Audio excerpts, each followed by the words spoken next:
शहर खाइद में हर गली मोहल्ले में मोटरसाइकिल चोरी या छिन जाना मामूल बन गया। एंटी व्हीकल लिफ्टिंग सेल की रिपोर्ट के मुताबिक शहर में 9 माह के दौरान 42,400 मोटरसाइकिलें चोरी या छीन ली गईं। मोटरसाइकिलें गंवाने वालों के पास गाड़ी चोरी की सीसीटीवी फुटेजेस और मुल्जिमान को गिरफ्त में देखने की आस है।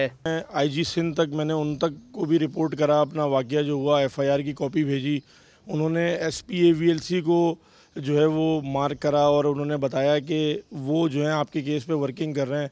2 महीने से ज़ायद का अरसा गुजर गया, लेकिन उसके बावजूद भी अब तक सिर्फ जो है वो उधर से उधर जो है वो मैं थानों के चक्कर लगा रहा हूँ। माहिर मोटरसाइकिल चोर अब घरों में खड़ी गाड़ियां भी नहीं छोड़ रहे। मलीर में तो मुल्जिम मोटरसाइकिल चोरी करके इस पर बच्चों की साइकिलें भी बांध कर ले गया। सुबह का टाइम था 9:30 बजे का और बंदा आया ये सामने से और घर के अंदर घुसा है। मेरी बाइक खोली है सुबह के टाइम और वहाँ से आगे पीछे बच्चों की साइकिल बांधी है, निकाल के उस सुकून से रवाना हो गया। और मुझे हैरत ये है कि आगे बिल्कुल दीवार मिली हुई है थाने की और यहाँ पे सिक्योरिटी का ये निज़ाम है।